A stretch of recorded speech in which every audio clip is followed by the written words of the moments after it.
Hello बच्चों। बच्चों, अपनी प्रीवियस वीडियो में हमने बात की थी कि कौन सी ऐसी डिस्कवरी या फाइंडिंग्स थी जिन्होंने नील बोहर को मदद की थी to design his own model. तो हमने बात की थी बच्चों dual nature of electromagnetic radiation के बारे में, और दूसरी जो हमने बात की थी वो की थी एटॉमिक स्पेक्ट्रा के बारे में।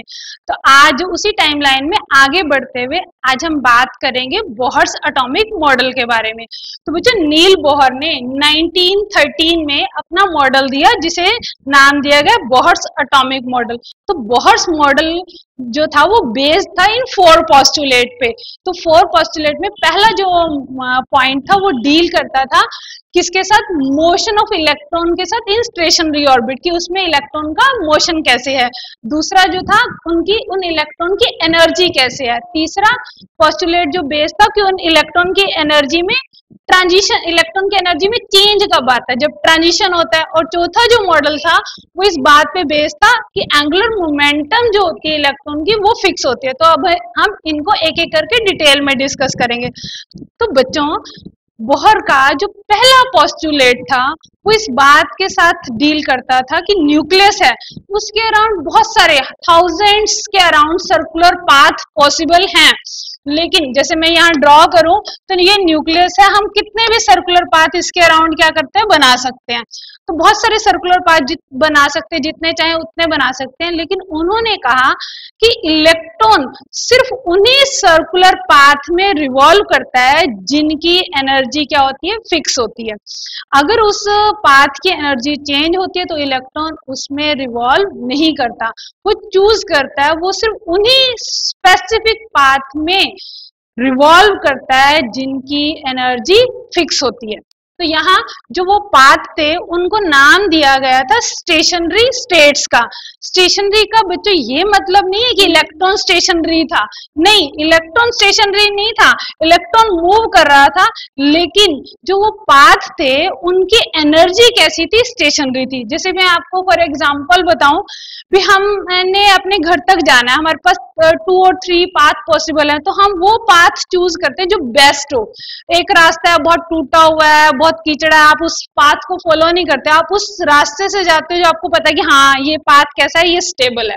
तो उन्होंने यही कहा था इलेक्ट्रॉन, और ये कैसे बंधा होता है, इलेक्ट्रोस्टैटिक फोर्स से बंधा होता है, इसलिए ये इसके ऊपर फॉल नहीं करता। तो ये उनका पहला पॉइंट। उसके बाद बात हम करें इसके दूसरे पॉइंट की, तो दूसरा पॉइंट उनका ये था कि इलेक्ट्रॉन की एनर्जी चेंज नहीं होती जब तक वो अपने पर्टिकुलर ऑर्बिट में रिवॉल्व करता है, ना उसकी एनर्जी में कोई चेंज नहीं आता। जब तक वो उस ऑर्बिट में उसकी एनर्जी फिक्स है, have only certain fixed value of energy, इसकी सिर्फ फिक्स वैल्यू एनर्जी होगी। इसमें जब ये एनर्जी एब्जॉर्ब या इवॉल्व तब करता है जब ये जंप करता है, जब इलेक्ट्रॉन एक लेवल से दूसरे लेवल पे जंप करता है तब क्या आता है, इसकी एनर्जी में चेंज आता है।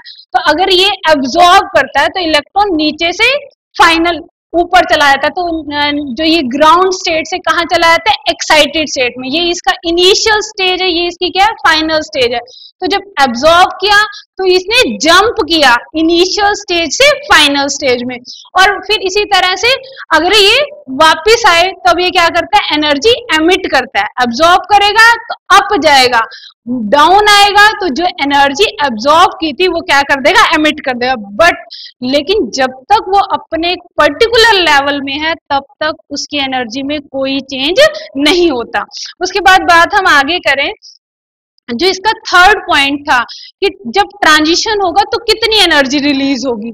तो हमारे पास जब इलेक्ट्रॉन का ट्रांजिशन होता है इनिशियल से फाइनल स्टेज में, तो कितनी फ्रीक्वेंसी की रेडिएशन एमिट करेगा उसको दिया गया था इस फॉर्मूले से। ये फॉर्मूला जो है बच्चों, इसको हम बोलते हैं बोहर फ्रीक्वेंसी रूल, क्योंकि आपको पता है 2 लेवल है। अगर मैं ऊपर वाले लेवल को कहूं कि E2 लेवल है, नीचे वाला लेवल मेरा E1 लेवल है, तो दोनों का जो डिफरेंस है इसको मैं डेल्टा E लिखूं तो वो किसके बराबर होगा, H न्यू के बराबर होगा। तो यहाँ से अगर हम फ्रीक्वेंसी निकालना चाहें तो वो कौन सी फ्रीक्वेंसी, अब ये दोनों तरह से बात है, हम ये जानना चाहें कि कौन सी फ्रीक्वेंसी कि लाइट हम डालें और इलेक्ट्रॉन जंप कर जाए E1 से E2 लेवल, तो वो भी हम निकाल सकते हैं। और हम चाह रहे हैं कि वो इस लेवल से इस लेवल में जंप किया तो कितनी फ्रीक्वेंसी की रेडिएशन एमिट हुई, वो भी हम यहाँ से कैलकुलेट कर सकते हैं। तो हमारे पास यहाँ से अगर हम फ्रीक्वेंसी निकालना चाहें तो वो क्या हो जाएगी, डेल्टा E ओवर H। इसको हम बोलते हैं बोहर्स फ्रीक्वेंसी फॉर्मूला। और यहाँ H हमारे पास बच्चों क्या है, प्लैंक कांस्टेंट है, जिसकी वैल्यू आपको पता है कितनी होती है, इसकी वैल्यू होती है 6.626 इंटू 10⁻⁻34 जूल सेकेंड। तो उसके बाद बच्चों जो उनका फोर्थ पोस्टुलेट था वो था एंगुलर मोमेंटम से रिलेटेड। उन्होंने कहा था कि इलेक्ट्रॉन क्योंकि फिक्स्ड ऑर्बिट में रिवॉल्व कर रहा है, इसलिए उन ऑर्बिट में उसकी एंगुलर मोमेंटम भी कैसी होती है, उसकी एंगुलर मोमेंटम भी फिक्स्ड होती है। तो एंगुलर मोमेंटम आपको पता, मोमेंटम क्या होती है, मास इंटू वेलोसिटी। और अगर क्योंकि वो सर्कुलर पाथ में मूव कर रहा है, इसलिए उसको आप किससे मल्टीप्लाई कर दोगे, रेडियस से। तो mvr ये हमारे पास क्या है, एंगुलर मोमेंटम है। तो यहाँ हमारे पास m क्या है, मास है इलेक्ट्रॉन का, v क्या है, वेलोसिटी है इलेक्ट्रॉन की, r क्या है, ये हमारे पास रेडियस है उस ऑर्बिट की। तो जब m यहाँ मास है, v क्या है, वेलोसिटी है, और r यहाँ पे क्या है, रेडियस है ऑर्बिट की। तो एंगुलर मोमेंटम जो होती है फिक्स होती है। इसकी वैल्यू जो है वो कितनी होती है, nh/2 पाई। ये इंटीग्रल मल्टीपल होती है h/2 पाई की। n यहाँ पे 1 2 3 4 कुछ भी हो सकता है, इंटीजर है कोई। तो हमारे पास इसकी वैल्यू क्या है, फिक्स। h यहाँ पे प्लैंक कांस्टेंट है, तो हमारे पास ये नहीं रैंडम वैल्यू होंगी, एंगुलर मोमेंटम की भी सर्टेन फिक्स वैल्यू ही पॉसिबल है। तो इलेक्ट्रॉन सिर्फ उन्हीं ऑर्बिट में रिवॉल्व कर सकता है जिनकी फिक्स्ड एंगुलर मोमेंटम हो। तो एक बार हम इन पॉइंट्स को रिकैपिटुलेट कर लेते हैं। तो हमने पहला जो पोस्टुलेट था, पहला पोस्टुलेट ये था कि इलेक्ट्रॉन सिर्फ उन्हीं पाथ में रिवॉल्व करता है जिनकी एनर्जी क्या होती है, फिक्स होती है। दूसरा पॉइंट था कि उस पाथ वो अपनी एनर्जी को चेंज नहीं करता, जब तक वो एक पाथ में मूव करता है उसकी एनर्जी चेंज नहीं होती। जब उसकी एनर्जी कब चेंज होती है, जब वो जंप करता है एक लेवल से दूसरे लेवल पे। जब वो जंप करता है, अगर अप जाता है तो एनर्जी एब्जॉर्ब करता है, डाउन आता है तो एनर्जी क्या करता है, लिबरेट करता है। और तीसरा पॉइंट हमने जो डिस्कस किया कि उसकी जो रेडिएशन वो एमिट करेगा उसकी फ्रीक्वेंसी निकालना चाहे तो वो क्या हो जाएगी, nu is equal to delta E upon H, जहां एच हमारे पास क्या है, प्लैंक कांस्टेंट। और चौथा पॉइंट था कि इलेक्ट्रॉन की एंगुलर मोमेंटम क्या होती है, फिक्स्ड होती है। एम वी आर किसके बराबर होती है, एन एच बाई 2 पाई। और n यहाँ पे हमारे पास क्या है, n हमारे पास कोई भी इंटीजर है, तो ओनली फिक्स वैल्यू हो सकते हैं। तो ये हमने जाना था कि ये उसके पॉइंट्स थे। अब इन पॉइंट्स के बेसिस पे बोहर ने किस तरह से बोहर ने हाइड्रोजन, तो बच्चों अब हम बात करेंगे Bohr's theory for hydrogen atom. तो सबसे पहली जो बात की गई थी वो की गई थी प्रिंसिपल क्वांटम नंबर के बारे में। तो अगर हमारे पास प्रिंसिपल क्वांटम नंबर जिसको हम n से सिंबलाइज करते हैं, वो हमें ये बताता है कि इलेक्ट्रॉन कौन सी शेल में प्रेजेंट है। अगर n की वैल्यू 1 है तो इलेक्ट्रॉन कौन सी शेल में, फर्स्ट शेल में। अगर n की वैल्यू 2 है तो इलेक्ट्रॉन कौन सी शेल में, इलेक्ट्रॉन सेकंड शेल में है। 3 है तो इलेक्ट्रॉन कहाँ है, इलेक्ट्रॉन थर्ड शेल में है। तो ये n की वैल्यू जो है वो हमें ये इंडिकेट करती है कि इलेक्ट्रॉन कौन सी शेल में प्रेजेंट। दूसरी जो पॉइंट हमें पता चलता है वो हमें पता चलता है इसके रेडियस के बारे में। तो इसकी रेडियस के लिए बच्चों जो उन्होंने फॉर्मूला दिया था कि ये इस ऑर्बिट की क्या रेडियस है, तो इस फॉर्मूला क्या था, आर एन क्या होता है, 0 n not in n square into a not. n यहाँ पे प्रिंसिपल क्वांटम नंबर है और a नॉट की वैल्यू फिक्स है 52.9 पिकोमीटर। तो a नॉट फिक्स है 52.9 पिकोमीटर और n यहाँ पे क्या बता रहा है, n हमारे पास है क्वांटम नंबर। अगर आप n की वैल्यू 1 पुट करो तो हमारे पास क्या आ जाती है, हमारे पास फर्स्ट लेवल की रेडियस आ जाएगी। और वो फर्स्ट लेवल की रेडियस कितनी होती है, 52.9 पिकोमीटर। और ये जो फर्स्ट लेवल की रेडियस है 52.9 पिकोमीटर, इसको हम क्या बोलते हैं, तो बच्चों फर्स्ट लेवल की वो फिक्स है, उसको हम बोलते हैं बोहर्स रेडियस। उसके बाद इसी तरह से ऑर्बिट की एनर्जी, तो एनर्जी निकालने के लिए हमारे पास फॉर्मूला है कि RH है बाय में n स्क्वायर। तो n की डिफरेंट वैल्यू जब हम पुट करते जाएंगे तो हमारे पास डिफरेंट लेवल्स की क्या आ जाएगी, एनर्जी आ जाएगी। यहाँ RH क्या है, यहाँ RH हमारे पास क्या है, रिडबर्ग कांस्टेंट, और n हमारे पास वैल्यू है 1 2 3। और RH की वैल्यू हमारे पास फिक्स है, कितनी होती है 2.18 इंटू 10⁻⁻18 जूल। यहाँ बच्चों अटेंशन देने की बात यह है कि इसके आगे कौन सा साइन है, नेगेटिव साइन। बच्चों ये याद रखो, इलेक्ट्रॉन की जो एनर्जी होती है वो कैसी होती है, वो नेगेटिव होती है। इलेक्ट्रॉन की एनर्जी कभी भी पॉजिटिव नहीं होती। जब इलेक्ट्रॉन फार अवे है, इनफाइनाइट डिस्टेंस पे, अगर आप यहाँ एन की वैल्यू इन्फिनिटी पुट करोगे ना, तो एनर्जी की वैल्यू क्या आएगी, जीरो आएगी। वैल्यू जीरो कहाँ पे है, जब इनफाइनाइट डिस्टेंस पे है। जैसे जैसे वो नजदीक आता जाएगा, नजदीक आ रहा है, अट्रैक्शन हो रही है, जब जब अट्रैक्शन होती है तो एनर्जी क्या होती है, रिलीज होती है। और जब एनर्जी रिलीज हो, एनर्जी क्या हो जाएगी, कम हो जाएगी। तो जीरो में से कुछ वैल्यू कम होगी तो क्या आएगी, नेगेटिव। इसीलिए यहाँ इलेक्ट्रॉन की एनर्जी कैसी है, नेगेटिव है। यहाँ हमारे पास आर की वैल्यू 2.18 इंटू 10⁻⁻18 जूल है। उसके बाद, और ये मैंने आपको बता दी, तो यहाँ आप एन की डिफरेंट वैल्यूज पुट करोगे तो आपको वेरियस लेवल की एनर्जी पता चल जाएगी। आपको एन की 1 पुट करोगे, फर्स्ट लेवल की एनर्जी आ जाएगी। एन की वैल्यू 2 पुट करोगे, सेकंड की आ जाएगी। तो ये फर्स्ट लेवल की एनर्जी आती है इतने जूल, सेकंड की इस तरह से हम इसे इलेक्ट्रॉन वोल्ट में भी कैलकुलेट कर सकते हैं, जूल में भी, किलो जूल में भी। तो इस तरह से ये हमारे पास डिफरेंट वैल्यूज एन की पुट करने पे हमारे पास ये वैल्यूज आ जाती है। इसकी 13.6 है, 3.4 है और उसकी कितनी है 1.5। तो ये हमारे पास वेरियस लेवल की एनर्जी आ जाती है। तो यहाँ एनर्जी लेवल डायग्राम दिखाया है। तो हमारे पास यहाँ दिखाया है कि एनर्जी जो फर्स्ट लेवल है उसकी एनर्जी सबसे डाउन, जैसे जैसे सेकंड थर्ड लेवल है इनकी एनर्जी क्या है, ज्यादा।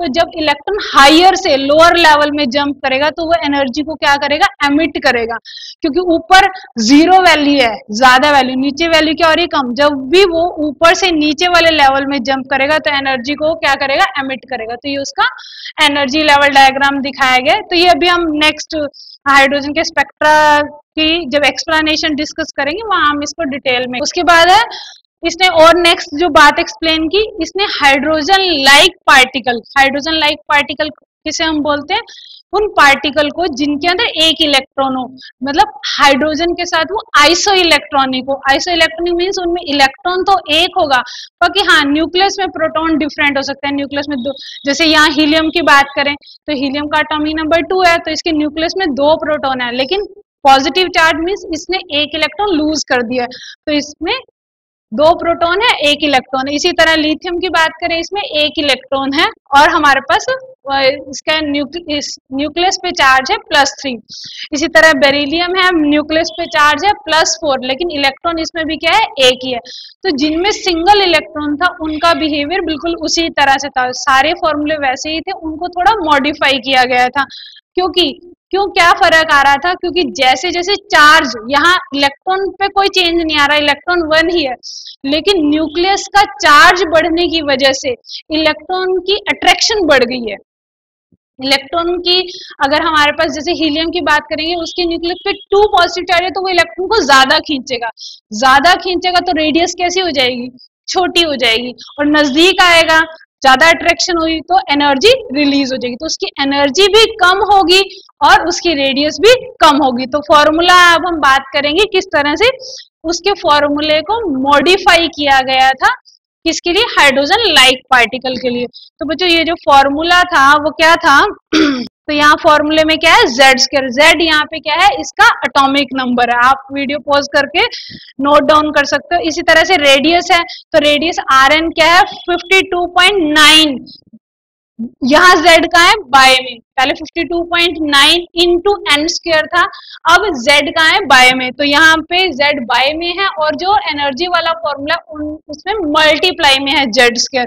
तो आप वैल्यू पुट करोगे तो हमारे पास हाइड्रोजन लाइक पार्टिकल के लिए एनर्जी और रेडियस की वैल्यू आ जाए। तो यहाँ क्या दिखाया गया है, यहाँ ये दिखाया गया कि एनर्जी क्या कर रही है, लगातार डिक्रीज कर रही है। जैसे जैसे Z की वैल्यू बढ़ेगी ना, यहाँ Z की वैल्यू कितनी है 2, यहाँ कितनी है 3, यहाँ कितनी है 4, तो Z की वैल्यू इंक्रीज करने से एनर्जी क्या हो रही है, डिक्रीज, एनर्जी की वैल्यू और ज्यादा नेगेटिव होती जा रही है। इसी तरह रेडियस की बात करें तो रेडियस यहाँ 26 है हीलियम के लिए फर्स्ट ऑर्बिट की, यहाँ सेकंड के लिए देखो कितनी है 17 है, और बेरिलियम के लिए हमारे पास ये वैल्यू कितनी है 13। तो जैसे जैसे हम एनर्जी की वैल्यू, एनर्जी या रेडियस की बात करें, तो जब हमारे पास एटॉमिक नंबर इंक्रीज करेगा, अट्रैक्शन इंक्रीज करेगी, एनर्जी भी डिक्रीज कर जाएगी और रेडियस भी क्या कर जाएगी, डिक्रीज कर जाएगी।